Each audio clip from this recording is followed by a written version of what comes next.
국민이 주인공인 방송 국쇼!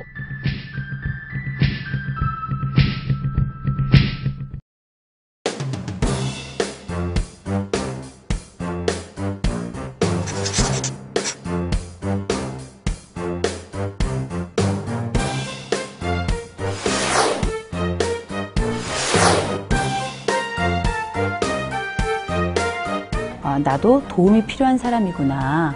얘기를 할 사람이 저는 없었어요. 그 사람이 돼야 되겠구나 이런 생각이 들어서 상담이라는 영역을 시작하게 됐죠.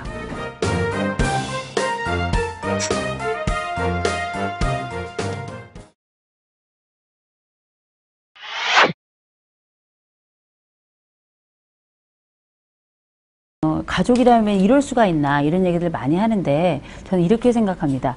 가족도 사람이라는 거죠. 적어도 우리가 가족이라면 좀 더 기대하게 되고 그 사람이 하지 않았을 때 배신감은 더 커지게 되고 일반 다른 남에게는 할 수 없는 그런 부탁이나 요청을 가족에게는 서슴없이 하게 되거든요. 사실은 가족들에게 지켜야 될 예의 없이 무례하게 다가가는 이런 일을 먼저 줄여야 될 것 같고요. 두 번째로는 우리가 보통 가족이 옛날에는 딱 다 뭉쳐 있었잖아요. 세대도 다 뭉쳐 있었잖아요. 그래서 우리가 대가족이라는 말을 썼었는데 지금은 가족들이 다 이렇게 분할되어 있단 말이에요.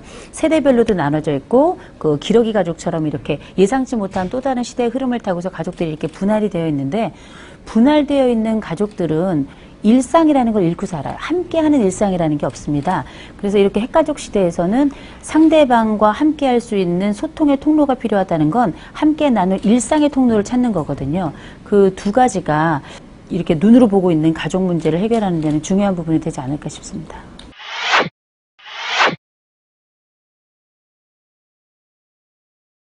저는 아이들의 왕따는 어른들의 일그러진 초상이라고 저는 보거든요.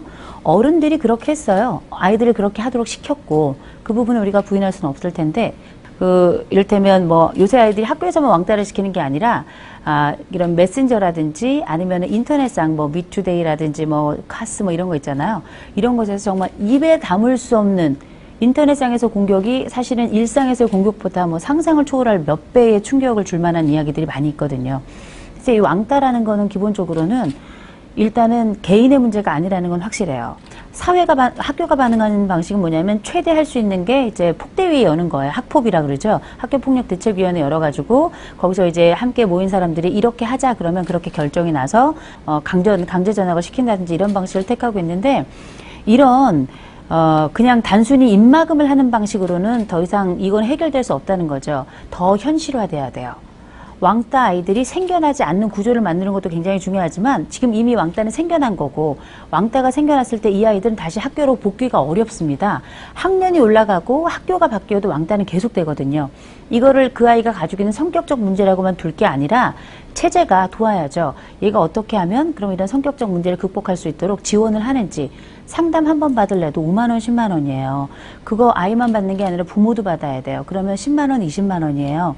미국처럼 미국도 다 그런 건 아니지만 많은 주가 무료로 지원하거나 아니면은 의료보험 혜택을 해서 어느 시점에든 아이와 부모가 동시에 상담할 수 있도록 해서 상담 과정을 통해서 다시 사회로 복귀하고 학교로 복귀하도록 이렇게 도와주고 있거든요.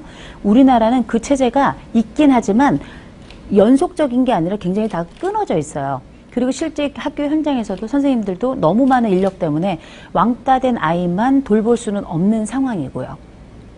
사회가 조금 더 눈을 돌리고 비용도 좀 지불해야 될 부분이 왕따 부분이 아닌가 그렇게 생각합니다.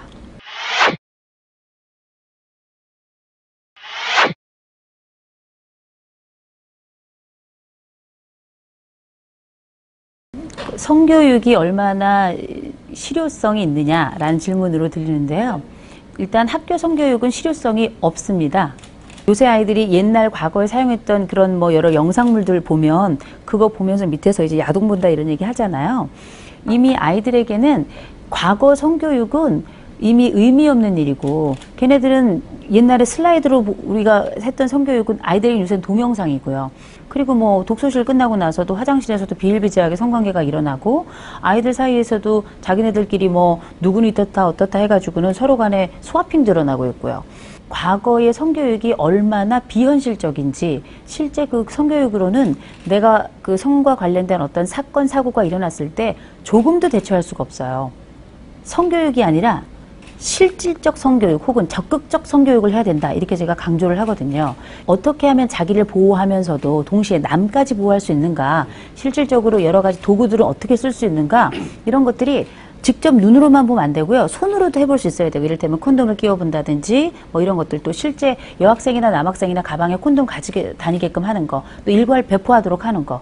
만약의 경우를 대비해서 하는 게 우리가 예방교육이라고 하는 거잖아요. 이런 예방교육이 실효성을 갖도록 하기 위해서는 이전에 있는 그냥 무늬만 있는 성교육이 아니라 실질적 성교육이 되지 않는다면 아이들에게 첫째 어필하지 않고요. 어필하지 않는 교육은 효율을 낼 수 없고, 효율이 없는 교육은 예방도 불가능하다는 거죠.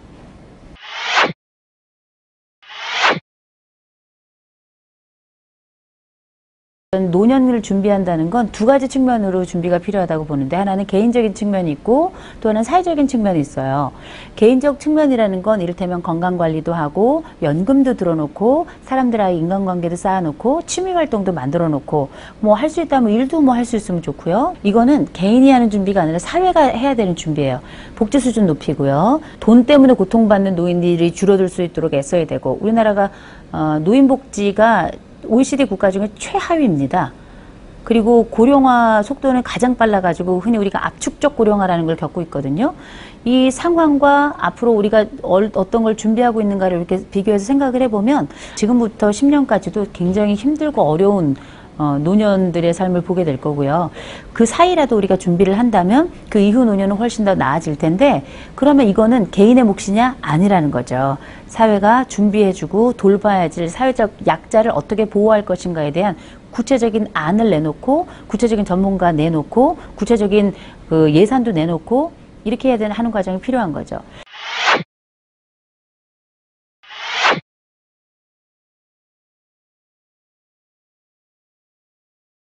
노인은 많아지는데 쓸 돈은 없고, 쓸 돈이 적은데 그나마도 또 아픈 노인들을 위해 그게 집중돼 있고, 그렇다 보니까 일단은 예산에 대한 안배가 좀 정책적으로 좀 잘 이루어져야 될 것 같아요. 그래서 각각의 필요한 부분이 어느 정도 있고, 그리고 건강한 노인들은 도대체 앞으로 더 건강하고 아프지 않고 자기의 삶에 무엇이 필요할까 논구를 좀 해서 그 논구에 따라서 예산이 이렇게 골고루 책정될 수 있도록 예산 책정의 기본적인 안, 새로운 안이 좀 필요할 것 같고요. 또 하나는 외국하고 비교를 해보면 일본 같은 경우 노인의 나라라고 얘기해도 과언이 아닐 정도로 노인이 많기도 한데요. 그만큼 노인 복지 국가라고 할 만큼 복지가 잘 돼 있기도 합니다. 그래서 실제 우리나라에서는 고독사 비율이 점점 높아지고 있지만 거기에 따른 대책이 사실상 거의 실효성이 없다고 봐야 되는데요. 이런 각각의 세부적인 항목들은 많이 있지만 실효성이 없는 부분들을 조금 더 채워나가는 데 있어서는 벤치마킹도 괜찮을 것 같아요. 결국 우리가 이런 복지라는 거는 사람을 살리는 일이고, 하나 더 나아가서는 사람을 행복하게 만드는 일이잖아요. 우리나라는 아직 사람을 행복하게 만드는, 노인을 행복하게 만드는 수준까지는 안 되고 있지만, 그래도 노인을 살리는 수준까지 만드는 실질적이고 좀 실효성이 있는 그런 여러 대책들이 좀 더 필요하고 좀 배워야 되지 않겠나, 이런 생각을 해봅니다.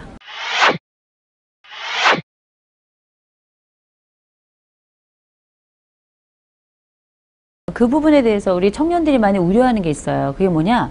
지금 이제 뭐 베이비 부머들도 그렇고 노인들의 일자리에 대해서 사회적 관심이 많아지면 상대적으로 노인들 일자리 때문에 청년들의 고용이나 이런 것들이 압박을 받는 거 아니냐. 그런데 지금 가만히 생각을 해보시면 노인들이 압박을 주고 있는 게 아니라 청년들이 선택하지 않는 일자리로만 들어가고 있어요.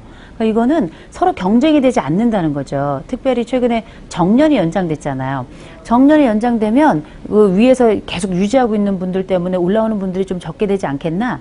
이거는 무조건 그런 것이 아니라 첫 번째로는 정년 연장에 따른 대안이라는 게 있거든요. 뭐 임금 피크제라든지 이런 몇 가지 방법을 통해서 청년들 고용에 문제가 될 만한 노인 고용 문제는 저는 없다고 보는 거죠.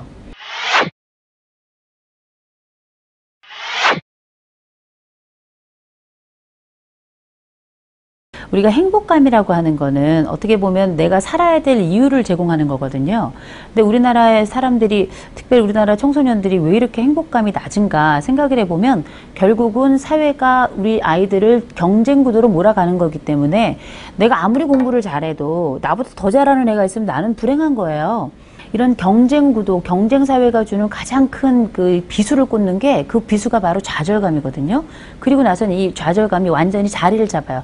나는 올라갈 수 없을 것이다. 이거는 앞으로는 내가 노력을 해봐야 소용이 없다라는 얘기고, 이 사람은 가능성이 있더라도 노력을 하지 않게 되죠. 이거는 뭐냐, 일종의 심리학에서는 이걸 학습된 무기력이라고 불러요. 이런 학습된 무기력이 생겨나면 당연히 아무것도 안 하고 그냥 그 자리에 서서 고통스럽게만 살게 되는 거예요. 이런 학습된 무기력을 우리 아이들이 겪게 됐다는 건 대단히 비참한 일인데, 우리가 이 부분에서 나오기 위해서는 첫 번째로는 우리 아이들이 지금 우리나라 사회가 주고 있는 그 압박감이 어마어마하게 크거든요. 대안이 필요합니다. 대안이 필요한데, 이 대안이 우리가 알고 있는 공부로만 승부할 수 있는 이런 대안이 아니라 다양성을 인정하는, 우리가 뭐 호모섹슈얼인 분들이 뭐 어디 무슨 대회 같은 거 하면 뭐 이렇게 레인보우 이야기 하는데, 저는 호모섹슈얼에 대해서는 이제 또 다른 생각을 가지고 있는 거고, 저는 이런 무지개 같은 게 참 좋다고 생각해요. 다양한 음성, 다양한 재능, 다양한 인정.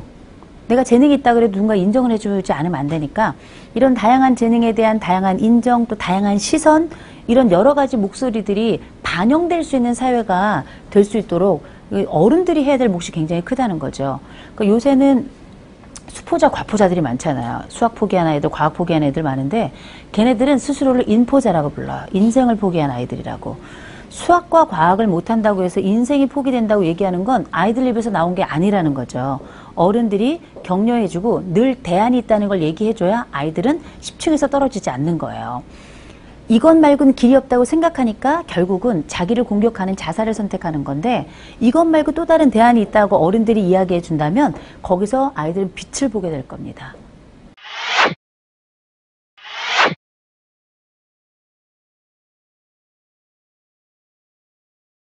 일단은 뭐 우리가 부부싸움 안 할 수는 없는데요. 또 우리가 이런 건 있어요. 갈등을 두려워할 필요는 없어요. 갈등을 두려워해야 될 게 아니라 갈등으로만 멈추는 걸 두려워해야 되는 거거든요.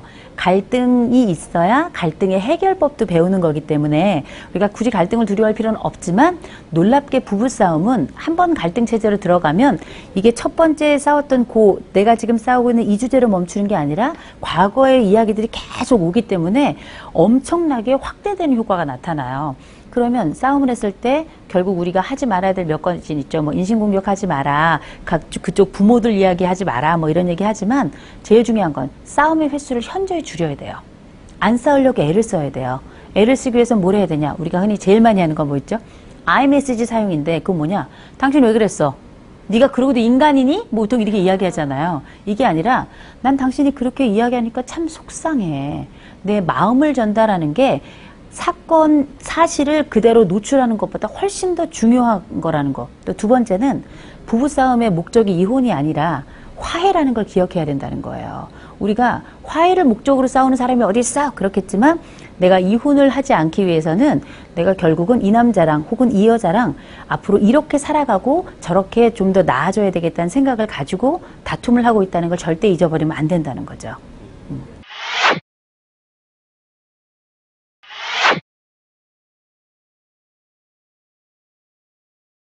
상담을 받는 이유는 더 이상 우리 힘으로는 해결할 수 없다는 걸 발견할 때거든요.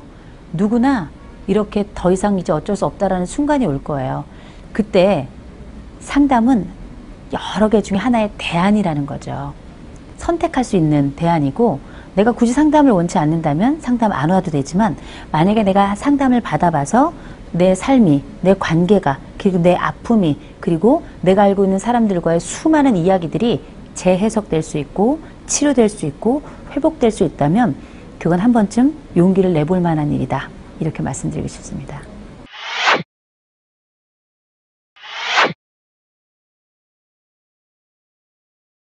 복지사들이나 상담사들이나 아니면 이렇게 뭐 누군가를 돌보는 직업을 가지고 있는 사람들은 병이 있어요.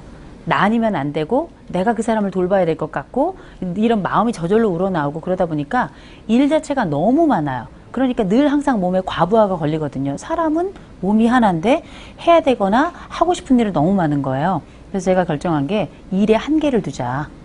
내가 할 수 있는 것과 내가 하고 싶은 것을 구분하자. 그래서 이제 내가 할 수 있는 건 내가 하고 내가 하고 싶은 건 힘든 일은 남에게 이렇게 가자, 이렇게 정했습니다.